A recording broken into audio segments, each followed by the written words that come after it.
Greetings and salutations, boys and ghouls alike. Yes. How's it going, everyone? Today, my friend Caitlin joins me for this live reading. Garden of Lies, Chapter 5. It was supposed to be uploaded at 7 a.m. this morning, and then when I was filming it last night, my computer just said, "Hey Zach, you know that hour plus of footage you just recorded? Fuck you, I'm not saving it." So that's what my computer did. So you guys are getting a live read. And if you actually like the live read, let me know, and I could just do all of these live. If you like this format better, you like being able to interact with me as the stream goes, feel free to ask me questions. I will routinely glance over to the comments, and if I see something, a question or something that merits discussion, I'm happy to. This is story time. So imagine a nice picturesque fire, some hot cocoa in your laps with some of those little marshmallows, fire crackling, smell of burning pine. You're on the rug. We open the book and begin. Yes. The Garden of Lies, Chapter 5. Let me out. Steer Guild in Pogsworth crest a hillock and come into my view. They heard my howl, or caught my scent on the wind. "You called, Alpha?" Stir shouts. Howls it is. I embrace my friends. It's good to see them after a brush with death, and important to be reminded the world keeps turning, even if you're literally stuck in a hole. First things first. Just really quick, I want to point out that line about the world keeps turning. For some reason, my dad thought that was one of the most profound lines in this book. I just wanted to throw that little piece of trivia out. First things first. Gentlemen, you know Beta Kira of Amnes's pack. I prefer Lieutenant. Sounds better. I clear my throat. Right. Lieutenant Kira. She took a nasty fall. We need to scrape together a gurney. Stir. Fetch some branches. On it, boss. Hold, Stir, Pog says as he grabs a shoulder. Why is it our job to help Kira? Not only is she capable of making it to town, but cross-pack alliances are forbidden. She's a witness, I say, making eye contact with Pog's chocolate brown and amber eyes. He catches my meaning after a second and nods. Can I go? The lady is in pain, Stir pleads. He lets a little too much emotion show. He's had a thing for Kira for a year or so. Poor guy can't get her attention, though. I nod to him, and he shoots off without further ado. Kira sat when we all met up. She now lays prone to nurse her injury as best she can. Pogs fills me in. No, Paige. Go the right way. How did you betray me this way? I didn't understand. Herding carapace is not as easy as pie, he jovially remarks as we sit down next to Kira. But I'm making progress. I managed to break off a straggler. It was wounded when I found the herd. Probably a failed ripjaw attack. When the herd realized the straggler wasn't keeping up, they left it. And after they took off without him, I was able to make him 180. He's currently passed out from exhaustion, nursing his injury an hour or so north of the camp. I checked in with Class and Murr. Preparations need another half day. A lot of digging, they said. The sun just set on day 3 of our hunt, and progress is excellent. It seems my faith in my pack has been rewarded. Small point tally? Stir is doing okay. A lot of the game is further west right now, but he's managed to get a few broadbacks and a blacktail into town. Amnes's pack leads us 23 pounds of good meat. Stir is managing to keep pace with Amnes's whole pack by himself. I owe that man a beer. I voice the sentiment to Pogs, and he smiles and nods. Stir comes into view, the moonlight making him visible a few 100 feet out. What are we smiling for? He's curious. Just talking about your cute sister is all, I tease him. He throws a stick, broken from one of the branches, at me, and I effortlessly swat it aside. We use some of the extra leather Kira and I tanned to make the gurney, leaving just enough to keep me and her decent. Steer managed to skin himself a kilt at some point. Pogs hasn't had time. He wears the fur he was born with. Pogs has, however, managed to nearly double in size. He walks a behemoth, 8 feet tall, standing. Thick, ropey thews ripple underneath his thick hide and fur. No one else could hope to herd Carapain alone. But Pogs is now 400 pounds of super predator. I wonder to myself how many game animals he devoured to get there while he was haggling his true prey. This power of those who bear the name Phage is truly something to behold at work. Steer and I don't take long to get the gurney ready. Kira groans when we help her onto it, but falls unconscious shortly after. I'm worried the internal damage is worse than it appears. We need to take care to keep her stable. Watch where we step. So as much as it bugs me, we sleep here. Wait for dawn to break to start moving. My friends nod in affirmative. What's the plan after we get moving, boss?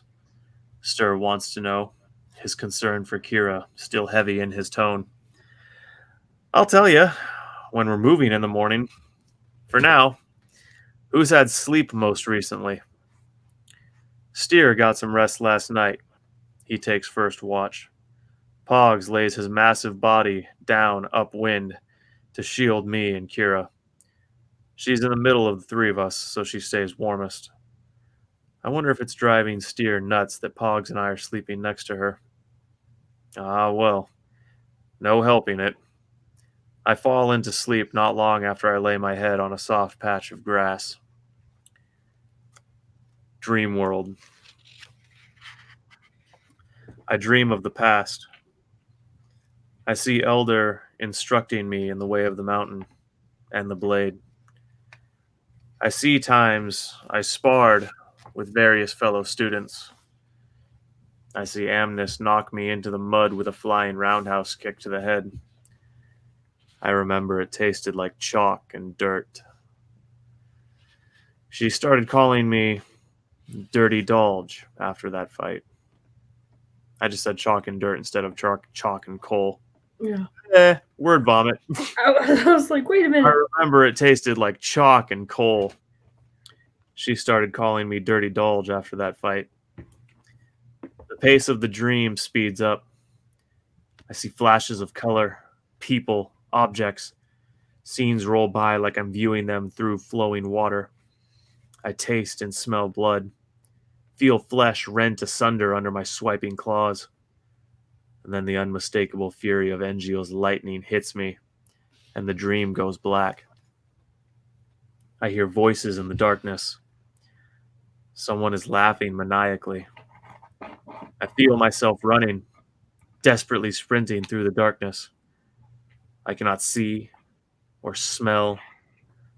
The only sensation, my body moving, and the disjointed, echoing voices, and the one who is laughing.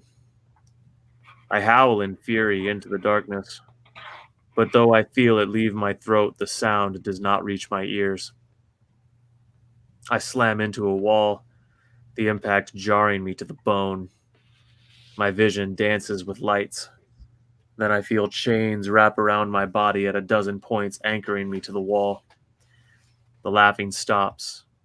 The voices stop. All is darkness. All is quiet. Then, after what seems an eternity alone in the void, the voice of the manic laughter says in a whisper, as if it was next to my ear, "Let me out." I jolt upright, claws ready. My head whips around, searching. Steer is on the ground in front of me, eyes wide. A trickle of blood runs over his right collarbone. Boss? You all right? Hey, Mr. Vlandis, what's up, sir? Yeah. Boss, you all right? I'm breathing heavy. My heart is pounding. Shit. He must have noticed and came to check on me. I'm all right. Sorry. I gesture to the single small cut. He sighs in relief and stands up. No worries. I've had worse razor grass cuts. Nightmares, am I right? And we share a chuckle. Still your watch, or... I trail off and he answers, I'll take all night. You guys need the rest. Go back to sleep, boss. I nod my head and nod off again. Sweet, sweet, quiet darkness this time. Seriously, what the void was that? I'm asleep for maybe 5 whole seconds before I feel a hand on my shoulder jostle me awake. Boss, trouble. Then handle it, big guy. I roll over. It's Arian. I jolt up, blinking the sleep rapidly from my eyes. I inhale sharply. Sure enough, just as the wind carried my voice, it carries the scent of Arian's pack. They did something to try to cover their scent. Berries? Doesn't matter. They failed, and now they just smell like fruity assholes instead of plain ones.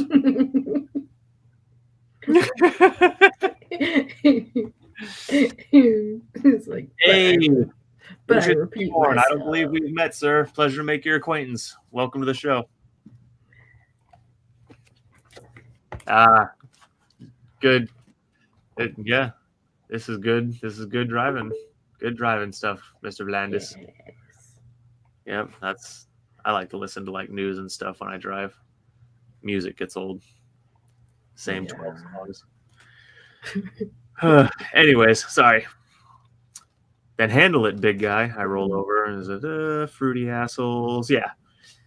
Now they just smell like fruity assholes instead of plain ones. I shake Pogs awake.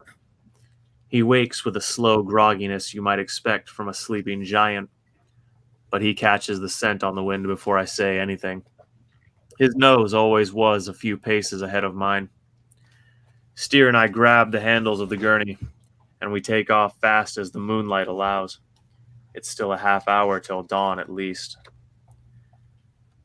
Damn. How did he follow you? Pogs effortlessly keeps pace on all fours. No clue. Figured he would assume us dead or still trapped and go about his hunt. But it's not like we made a lot of effort to hide our tracks. Focused on covering ground to find you guys. What's going on? Kira groans, keeping her eyes shut. Pretty boy found us.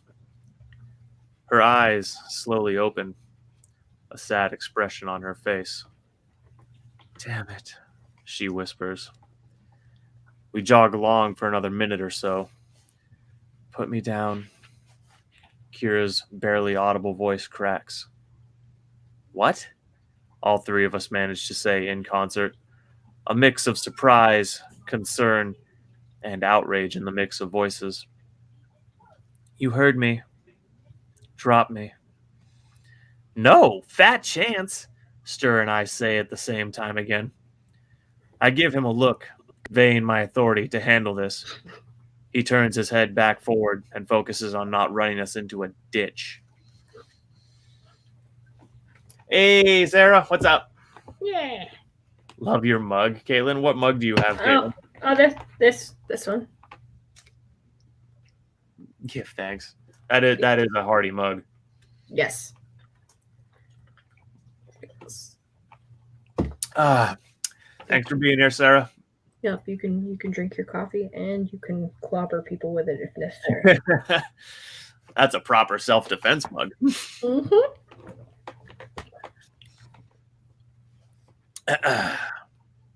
and focuses on not running us into a ditch. Kira, we are not leaving you to the wolves. She smirks, but her eyes stay sad. Dolge, you tried. You really did. But even with Big Fuzzy over here, she vaguely gestures to Pogs, you can't take Arian's pack, especially not guarding me. Please, I can't be the reason you all die. Kira, I can't leave a friend to die, I say without thinking. Friend, huh? She sounds a little surprised. Anyone who licks my eyeball and laughs about it with me is a drafted friend from there forward. You're stuck with me. Welcome to your second pack. Steer gives me a look of bewilderment, and she smiles a wide wolfen grin. Tears fall gently as she closes her eyes. Thank you all, she sobs a little. Amnes always said you were good people.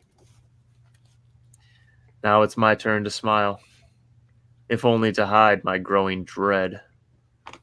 As much as leaving Kira to her fate isn't an option, getting caught is a pretty shit one too. But what else can we do? Dawn is starting to break. The eastern sun cuts red lines into the horizon, breaking apart the black sky.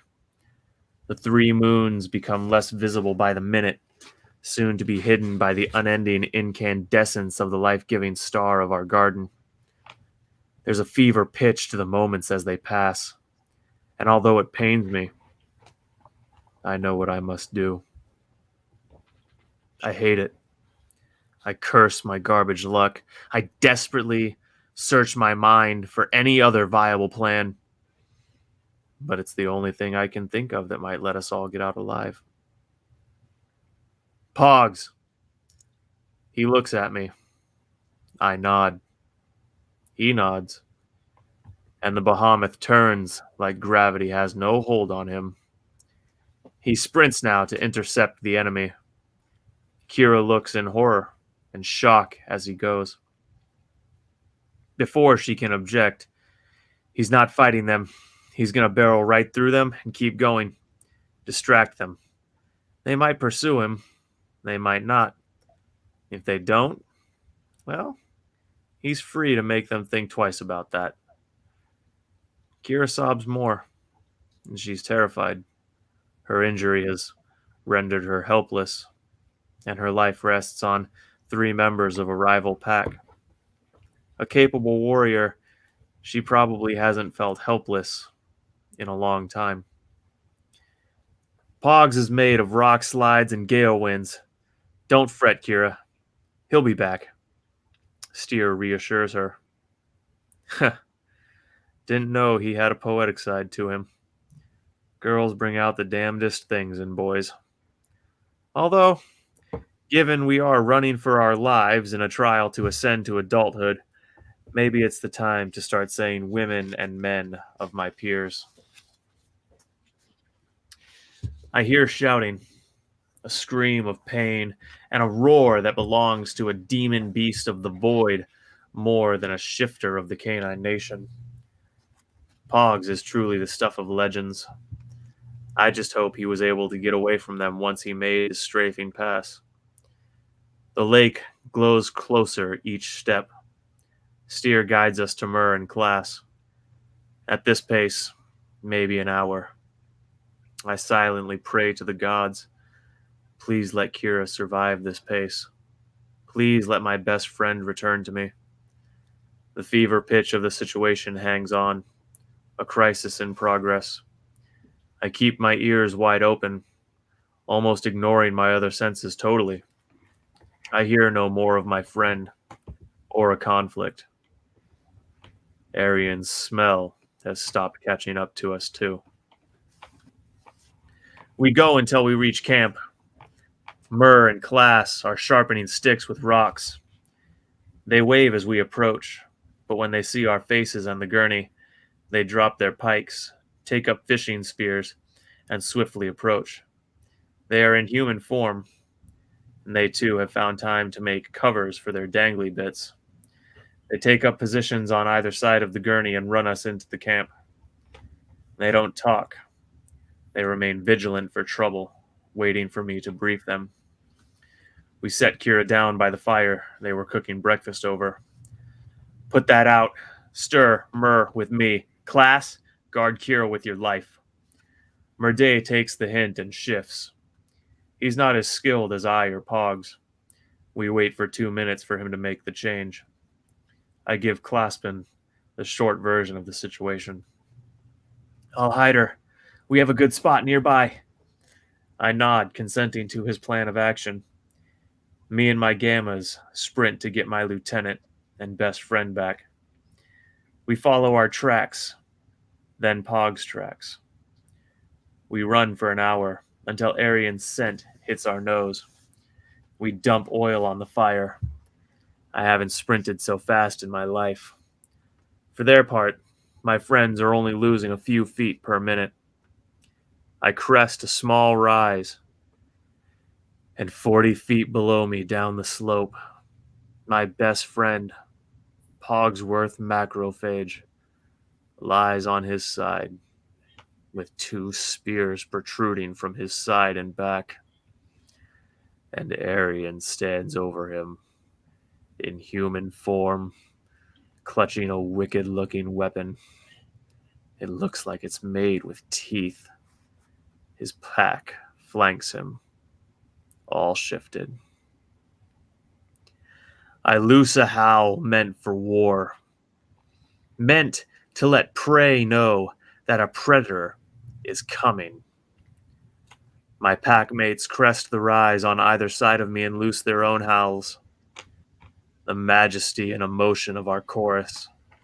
The cascading song rolls through the plains, and our blood boils with rage. Arian's pack growls in challenge, and we sprint to offer it. I move over the tall grass as lightning moves through the sky, my fangs bared. My packmates fan out behind me to divide the enemy. This is likely suicide, but Pogs would not hesitate for me. Arian lifts his strange, wicked weapon into a guarded position, but in his human form, with nothing but the short, serrated blade and hunting leathers to protect him. I ram through his defense and sink my teeth into his shoulder. He thought the scar I left when we were 10 was bad. I shall make his shoulder a ruin of mangled flesh and broken bones. I feel his weapon digging into my chest, starting at the top of my right pec and trying to gouge its way down to my left hip. With one good arm, he can't manage to rip my flesh. The weapon stays stuck fast in my chest as I take the conceited bastard to the ground and begin shaking and pulling on his shoulder. I rake at his face with my left claw, forcing him to guard. I loose my jaw. I'm about to snap at his neck, and then jaws close on the back of my own neck and yank me from my prey. Clawed hands grab onto my left arm, and I'm released from the jaws holding me. My attackers push me down to the ground using my arm as leverage, and one hops onto my right arm to hold me down. But he makes a mistake and puts an arm within reach of my jaws. I snap, bringing all the energy and will I have in the moment into the bite. I find my assailant's forearm, and my teeth find bone. I clamp down and feel 2 bones snap.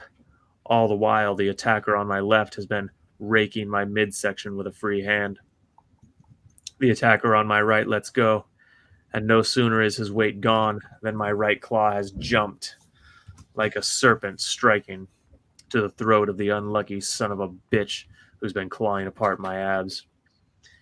The momentum of my rotating body throws him off balance. My vice-like grip carries me onto him, and now I'm on top of him, and I do not toy with prey. I pin his left arm down with mine and sink my teeth into the base of his neck at the left shoulder. I jerk my head a few times, and there's a massive gush of blood into my mouth. I opened up something major. I open my jaw to release him, but before I'm able to stand, the one who was on my right has hit me from the right. We tumble together, his teeth locked on my shoulder. I rake at him with 3 free limbs. We keep tumbling in a mess of raking claws and flashing teeth. Then he falls on his broken arm and howls in pain, fully releasing me. I kick him away with both feet and quickly stand. His bones jut from his arm. His friend lies a few feet away, gagging on his own blood, uselessly pressing his hand to the injury, hoping against knowledge and instinct he can staunch the bleeding. Stir is pinned under an opponent.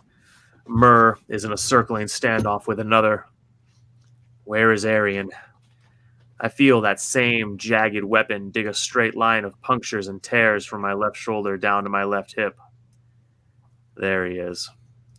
I spin, throwing a powerful backhand, but he's jumped back to avoid my swing. You die here, mutt. You're a moron, Double A. How are you going to explain 6 missing hunters? The work of covering up your death is a small price to pay for finally being rid of the village trash. I would pay good money to know why this SOB hates me so much. He lunges at me, swinging that cruel weapon. I jump to the left into a roll. My injuries scream at me. I retreat slightly deeper into the mountain. Springing to my feet, I begin circling him, running as fast as I can while cornering. I take him through 3 full rotations. His bleeding is worse than mine. He'll be getting lightheaded soon. He missteps. His guard falters, and I take the opening. Coming in low on all fours, I tackle his legs out from under him. He swung and missed, and he falls hard. I turn before he has time to recover. I rush back in. His neck is exposed. Time to end this. My jaws open. My feet pound the dirt, and mere fractions of a second before my fangs find his throat, I'm slammed into from the side for a 3rd damn time. I land hard and my head hits a rock. My vision goes for a second or two, and when it's fully back, I'm pinned by my newest assailant, Alwa, if the breasts are any indication. When I think of being under a woman, she's usually not trying to kill me. Usually. Arian stands over us, weapon hanging at his side. No last words for mutts. He lifts the weapon, and I think I'm about to see my parents again. A roar makes the ground shake, and my ears ring. Arian looks over his shoulder. I crane my neck past the scum on top of me, and Pog stands tall. The guy whose arm I broke dangles with his 2 feet free from the ground, held in Pog's outstretched arm as if he weighed no more than a rag doll. Arian shrugs his good shoulder and, seemingly not caring if Pogs ends his packmate, turns to deliver the final blow. Half a second later, just as Arian was about to drop his blade into my skull, the body of his packmate collides with him, moving 20 miles per hour. The impact is bone-shattering. I hear at least 4 separate breaks. No idea who had which ones. Alwa and I watch in amazement as the impact carries them a solid 10 feet away. They land in a broken pile. Pogs trudges over. His steps shake the ground. His breathing is wet. He might have a punctured lung. He towers over me and our remaining enemy, who looks between Pogs and me, then slowly backs off of me, retreating to help her broken allies.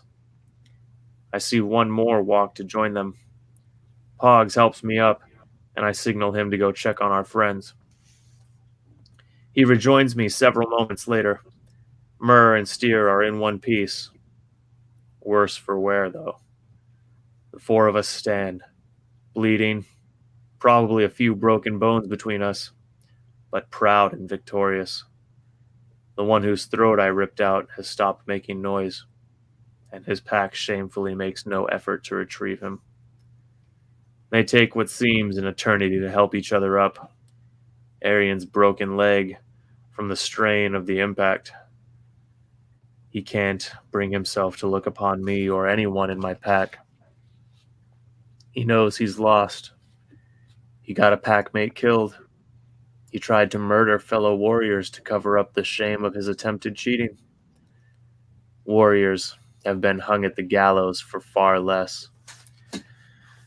I wonder if he will even bother limping back into town, or if he will just have the good sense to exile himself in shame and defeat to the common nation, where raids to take slaves are performed.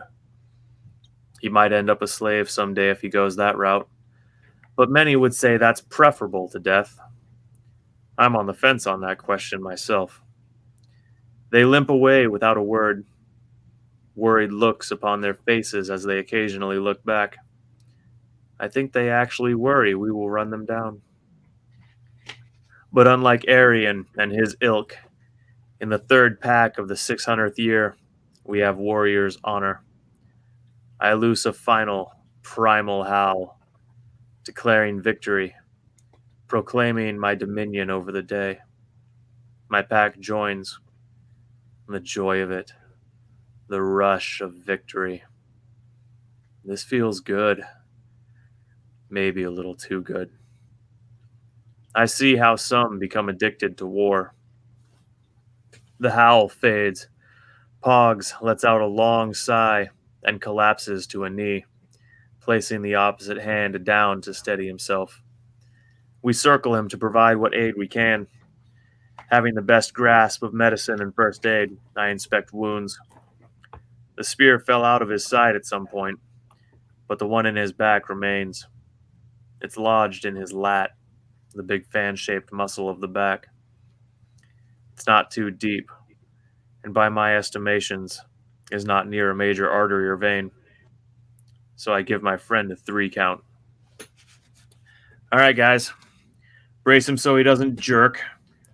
Pogs, spear comes out on 3. 1, 2, I pull the spear and he yelps, in surprise just as much as pain. He raggedly pants and coughs up a bit of blood. The void happened to 3. I look at Stir and Myrrh, who are bracing his shoulders. Myrrh cracks a stupid grin, and so do I. And Stir isn't far after. We all start laughing, the stress of the situation giving way to the sweet release of laughter. We can't help it. We almost died. Pogs shakes his head, but for all his seriousness, can't help but crack a stupid grin and laugh too. His is cut short when he coughs up more blood. That brings us back to reality. You two, under his arms, to camp. Myrrh chimes in. Boss, your height would be better for helping Pogs than Stir. Plus, you're stronger. I have my own load to carry.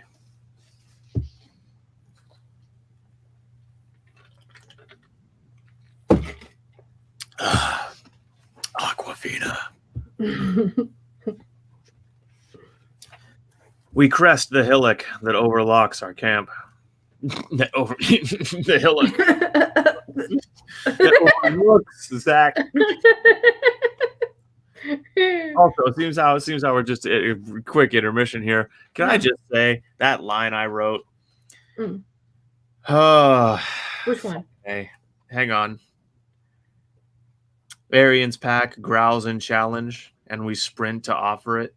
That line and the whole build up to that line. When I wrote that, I was just like, oh, so good. I was like, oh, that's my shit. I got to. I did it. We crest the hillock I am Arthur. That overlooks our camp. Claspin and Kira nowhere in sight. I howl. A few moments later, Class pokes his head up from underneath what I took to be a patch of loose grass and dirt. They made a pitfall trap for the carapace. He rushes to us, taking over my load. I, in turn, help stir and murr with the hulking mass of barely mobile meat that is Pogs. Once we're all sat down around the fire, I start issuing orders, and the sun has only now reached high noon. Class, get Kira out of the damn pit. I didn't almost get us all killed just to have her asphyxiate on stale air and carapace crap. He hops too. Stir, murr. You guys aren't nearly as chewed up as me and Pogs. Fetch me razor grass and honey if you can find a hive. Sooner rather than later. Kira comes over, helped along by Class. She sees our injuries and starts crying, rushing over fast as her injury lets her. What happened? I can't help but laugh. She's so flustered. It's actually pretty cute. She's kneeling in front of me. I need to stop doing that. All the way out of frame, like now you're like, you're like, and once upon a time, come here. Words are hard, Mr. Vlandis. Words are hard. Yes, indeed. Kneeling in front of me, crying and pouting at being laughed at, Pogs has assumed his stoic act. A small grin barely perceptible. Class, I need those fish you have caught skinned. I need big sections of skin dried by the fire. He nods and gets to work without a word. And Kira volunteers her help. They go about skinning and gutting the fish.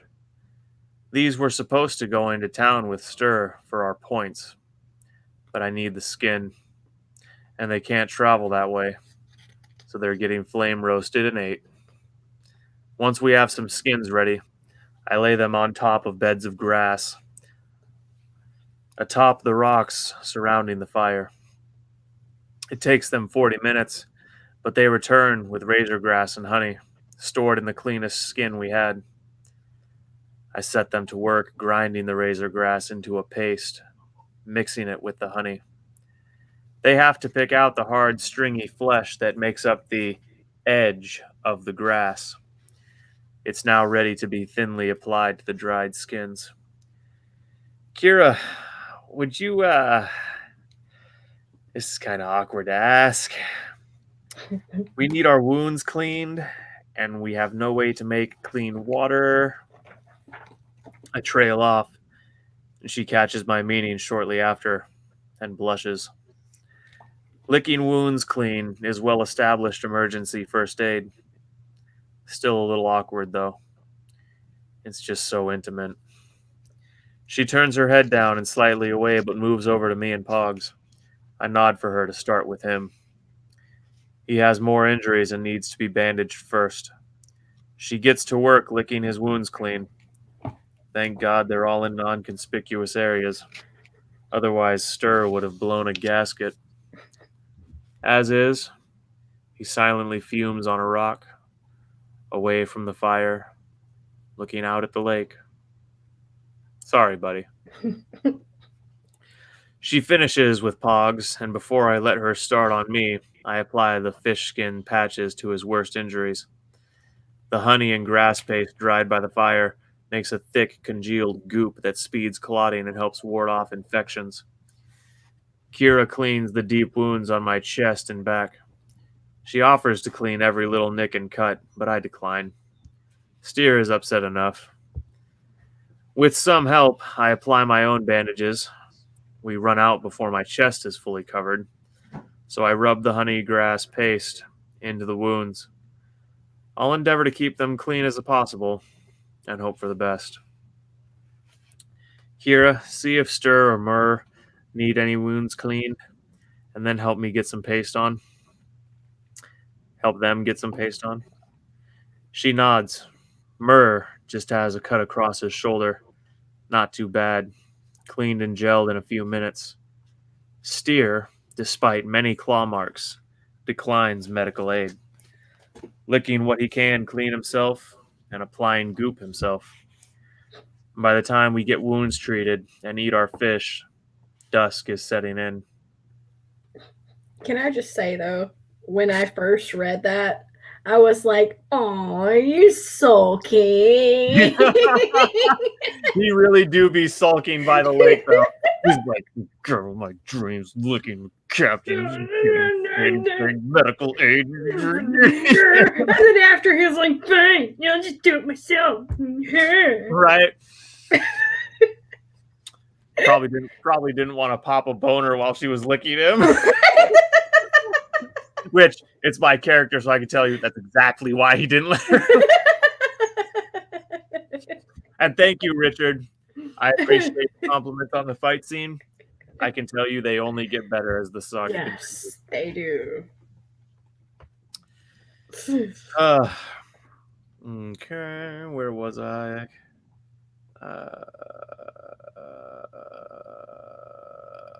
Dusk is setting in. Kira, if you wish, you may call out to your pack. Arian won't be coming, and I'm sure she's worried frantic over you. I can't howl loud enough for them to hear. Not like this. She touches her ribs lightly. I nod. I can't spare a man to go find your pack. We have a giant to fell. She looks shocked. My friends stare into the fire grinning. Class shakes his head in consternation, and Pogs remains stoic. But with your injuries, you can't. You have to turn back. NGO will surely still permit you all to the trial once he hears of what happened. Her eyes are pleading. She is clearly genuinely concerned for me and my pack. We have earned her love, or at least her respect and admiration. Understandable, considering we overcame a military force generally estimated to be at least twice as lethal as our own for the sole purpose of saving her. When, from a practical standpoint, leaving her to them was an option. Of course, it wasn't really an option. Not for me. And I'm sure not for Steer Guild. When she sees that I will not be swayed, she concedes. You're mad. Utterly bonkers. I think that's why you and Am listen. Words. I think that's why you and Amnes like me. I grin, and she smiles, and my friends share a laugh. So, or excuse me, that's her line. So, she slowly and solemnly turns her head. What do we do with him? We bury Ryben, the only commoner and former lieutenant of Arian's pack, the one he left to rot. Because he was not of noble birth. Or maybe he would have left any of them to rot. We bury him 4 feet down and cover the site with stones to keep scavengers away. Rip jaws are pretty strong. We use big stones. As leader of the pack, I have the right and responsibility of saying the first words. Ryben did not belong in Arian's pack. He was a good kid before he had the misfortune of losing one too many fights. But not enough. And being picked by Arian for his pack. As we aged and went through training, I remember many times he objected to Arian's misdeeds and tried to lead his pack in a better direction. He was always laughed at or smacked down for defying his alpha. And I remember once, when I was a very young boy, on an errand for my old man, and Arian was chasing me out of town with his friends again. Ryben helped me hide in his father's stall at the market. He told me when the coast was clear and sent me on my way. For all his mistakes, following the orders of that worthless scum, Arian, he had a good heart. I will remember that act of kindness when I look at the scars he left me, not the orders he followed from an evil alpha. It's quiet for a moment, and then Kira speaks softly. I knew Reiben as a child also. He was kind-hearted and didn't like breaking rules. My parents frequently bought from his parents' stall, and he would give me a flower or some knick-knack they had lying around that wasn't selling. And I later found out that he once gave me a pendant worth 10 gold magnus. His parents punished him really bad, but he wouldn't say who he gave it to. When I asked him why he would do that a few years back, he just said, "It looks so nice on you. You should have it." It's now silent as we stand around his grave. The fire lit atop it to carry his soul to Magnatoris crackles on. We wait, standing vigil till the flames die down, as is our way. Once the flames are gone, the funeral is over, and no more words can be sent with him to Magnatoris to be judged. The flames are almost gone, and I am sure no one else will speak. And then my oldest friend surprises me. I did not know Reiben as a child. I mostly kept to myself, learning the trade of hunting from my father, the trade of the clan. But I did meet him the day we were all told we had been selected by Elder for training. I'm sure you all remember, just as I do. We were all brought to the fields east of town, near the shores of the lake as we are now. There, the fights for selection began.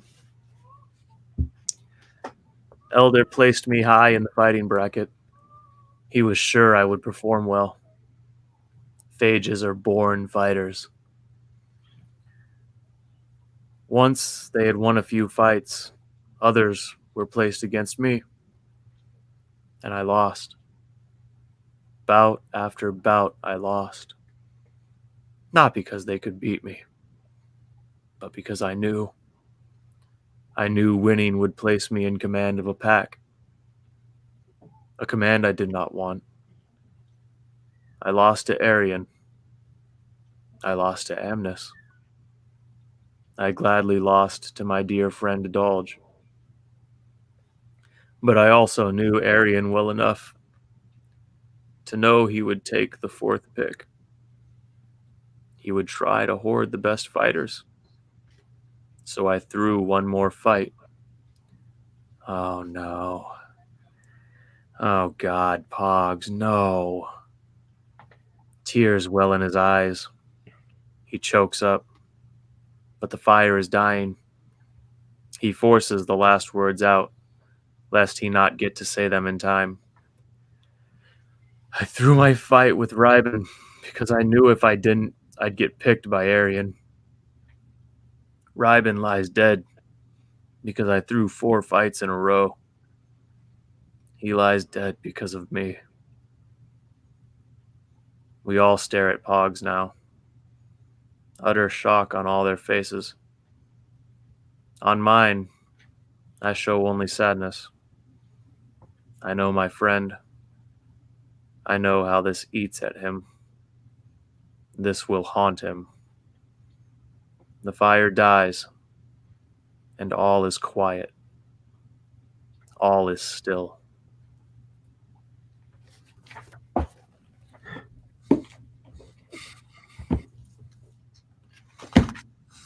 Garden of Lies, Chapter 5. Let me out.